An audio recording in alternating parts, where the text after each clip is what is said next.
Hello friends, இன்றைக்கி நம்ம சேனலில் கத்திரிக்காய் காரக்குழம்பு எப்படி பண்ணலான்னு பார்க்கலாம். அதுக்கு முன்னாடி இது வரைக்கும் நம்ம சேனலை சப்ஸ்கிரைப் பண்ணாதவங்க சப்ஸ்கிரைப் பண்ணிக்கோங்க. அப்படியே பக்கத்தில் இருக்கிற பெல் ஐக்கானையும் கிளிக் பண்ணிடுங்க. வாங்க இப்போ வீடியோக்குள்ளே போகலாம். நான் இன்றைக்கி 8லேருந்து 10 கத்திரிக்காய் அளவு எடுத்திருக்கேன். கத்திரிக்காய் வாங்கி அதோட காம்பெல்லாம் நீக்கிட்டு இந்த மாதிரி குறுக்க நல்லா கட் பண்ணி எடுத்துக்கோங்க.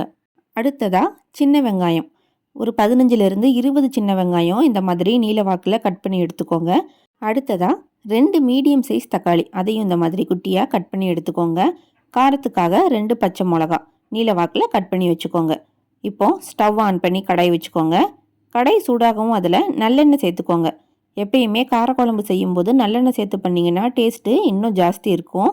நல்லெண்ணெய் நல்லா சூடாகி வரவும் 1 டீஸ்பூன் அளவு கடுகு, கொஞ்சமாக சீரகம், அதே அளவுக்கு சோம்பு, இது 3ஐயும் சேர்த்து நல்லா பொரிஞ்சு வரவும் கருவேப்பிலையை க்ளீன் பண்ணி உள்ளே சேர்த்துக்கோங்க.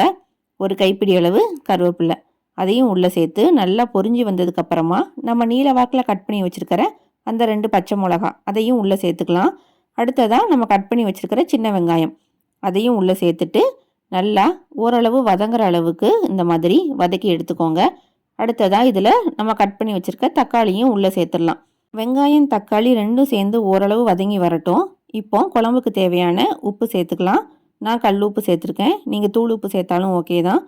இப்போ வெங்காயம் தக்காளி ஓரளவு வதங்கியாச்சு. நம்ம கட் பண்ணி வச்சுருக்கிற கத்திரிக்காயை இப்போவே நம்ம உள்ளே சேர்த்துக்க போகிறோம்.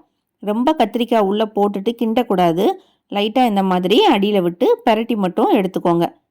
கத்திரிக்காயோட கலர் கொஞ்சம் சேஞ்ச் ஆகி வரணும். பாருங்கள், இந்த மாதிரி ஓரளவுக்கு சேஞ்ச் ஆகி வர ஸ்டேஜில் 1/4 டீஸ்பூன் அளவு மஞ்சள் தூள், அடுத்ததாக 1 டீஸ்பூன் அளவு மிளகாய்த்தூள், 3 டீஸ்பூன் அளவு மல்லித்தூள், இது எல்லாத்தையும் சேர்த்து நல்லா ஒரு வாட்டி பரட்டி விட்டுக்கோங்க. கத்திரிக்காயில் இந்த மசாலெலாம் நல்லா இறங்கணும். இந்த அளவுக்கு பரட்டி விட்டுட்டு ஒரு லெமன் சைஸ் அளவு புளி எடுத்து நான் ஊற வச்சுருக்கேன். பாருங்கள், இந்த தண்ணியை மட்டும் இப்போ நம்ம உள்ளே சேர்த்துக்க போகிறோம். நல்லா ஃபில்ட்ரு பண்ணி உள்ளே சேர்த்துக்கோங்க. சிம்லேயே வச்சு ஒரு 5 நிமிஷம் இதை நல்லா அதோட அந்த புளி தண்ணியெல்லாம் உள்ளே இறங்குற அளவுக்கு மசாலாவோட மிக்சர் அளவுக்கு சிம்மில் வச்சு ஒரு வாட்டி கொதிக்க விட்டுக்கோங்க. அடுத்ததாக ஒரு சின்ன டம்ளருக்கு ஒரு 1/2 டம்ளர் அளவு தண்ணி ஊற்றினா போதும். இன்றைக்கி நான் கிரேவி டைப்பில் வைக்க போகிறேன். ரொம்ப தண்ணியாக இல்லாமல் நல்லா கட்டியாக சாதத்தோடு பிசைஞ்சு சாப்பிட்ற அளவுக்கு வைக்க போகிறேன். ஒரு மூடி போட்டு மூடி வச்சுருங்க. மீடியம் ஃப்ளேம்லேயே இருக்கட்டும். பாருங்கள், ஒரு 5 நிமிஷம் கழித்து ஓப்பன் பண்ணி பாருங்கள். நல்லா தண்ணியெல்லாம் வற்றி கிரேவி டைப்பில் சூப்பராக குழம்பு ரெடி ஆயிடுச்சு. இப்போ இதை வேறு ஒரு பாத்திரத்துக்கு சேஞ்ச் பண்ணி எடுத்துக்கலாம். ரொம்ப சிம்பிளான குழம்பு தான், ஆனால் நல்ல டேஸ்ட்டான குழம்பு இது. நீங்களும் ஒரு நாள் கண்டிப்பாக இதே மாதிரி ட்ரை பண்ணி பாருங்கள். செஞ்சு பார்த்துட்டு எப்படி இருந்துச்சுன்னு கமெண்ட் பாக்ஸில் கமெண்ட் பண்ணுங்கள். அப்படியே மறக்காமல் நம்ம சேனலையும் சப்ஸ்கிரைப் பண்ணிடுங்க.